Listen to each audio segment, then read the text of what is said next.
फिर दिन हुआ पुरानी रात का, करे सो शुक्र हम खुदा की जात का, खुदा की जात का, नया फिर दिन हुआ। आज की आयत। सयून की बेटी से कहो कि देख तेरा बादशाह तेरे पास आता है, वो हलीम है और गधे पर सवार है, बल्कि लादू के बच्चे पर। मत्ती 21 बाब 5वीं आयत।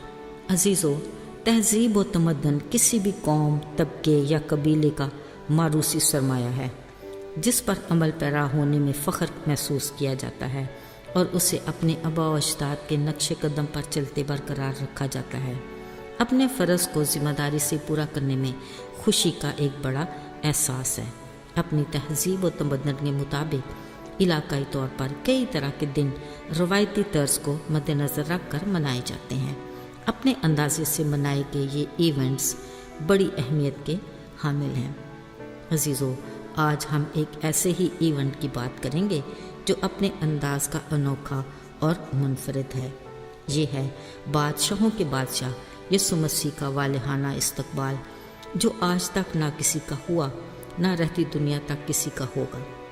कलाम मुकद्दस के मुताबिक ये हज़ारों साल पहले मसीह यीशु की ज़मीनी ज़िंदगी का नाकाबिल फरामोश वाक़या है, जो 4 अनाजील के मुसन्नफ़ीन मत्ती रसूल, मरकस, लूका और यूहन्ना रसूल ने इलाही तहरीर की बदौलत बड़ी खूबसूरती के साथ तहरीर किया। एक दिन यीशु अपने शागिर्दों के साथ यरूशलेम की तरफ जा रहे थे। जैसे ही वो बैतफगे और बैतनिया के पास पहुंचे, उन्होंने अपने 2 शागिर्दों से कहा, ये सामने वाले गांव में जाओ, वहाँ तुम्हें एक गधी का बच्चा बंधा मिलेगा, जिस पर अभी कोई भी सवार नहीं हुआ, उसे खोल कर ले आओ। और अगर कोई इसके बारे में कुछ पूछे तो कहना कि खुदावंद को इसकी ज़रूरत है। फिर जैसे ही वो गांव के करीब पहुंचे, उन्होंने गधी के बच्चे को रस्सी से खोला। वहां बैठे कुछ लोगों ने पूछा, शागिर्दों ने वैसा ही कहा जैसा यीशु ने कहा था। सिवाय यीशु के और किसी के इल्म में नहीं था कि क्या होने जा रहा है। असल में ये नबी की पेशनगोई की तकमील का वक्त था कि सयून की बेटी से कहो, देख तेरा बादशाह तेरे पास आता है, वो हलीम है और गधी पर सवार है, बल्कि लादू पर। फिर जब यीशु ने इस बच्चे पर बैठना चाहा, लोगों ने उस पर कपड़ा डाला। बाकी लोगों ने भी कपड़े बिछाए और दरख्तों की डालियां तोड़कर रास्ते में बिछाते गए। अब ये एक अजीब मंजर बन गया। सब लोग खुशी से पुकारने लगे, होशाना मुबारक वो जो खुदावंद के नाम पर आता है, इब्ने दाऊद को होशाना।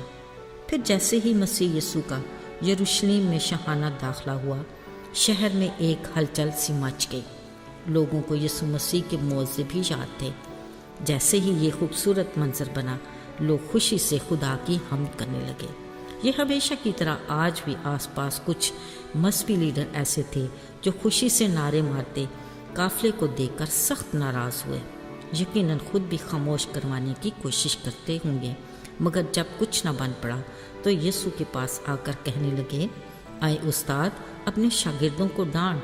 ये सुनकर यकीनी तौर पर यीशु मुस्कुराए होंगे। फिर बड़े खुशकुन अंदाज में कहा, अगर ये चुप रहें तो पत्थर चला उठेंगे।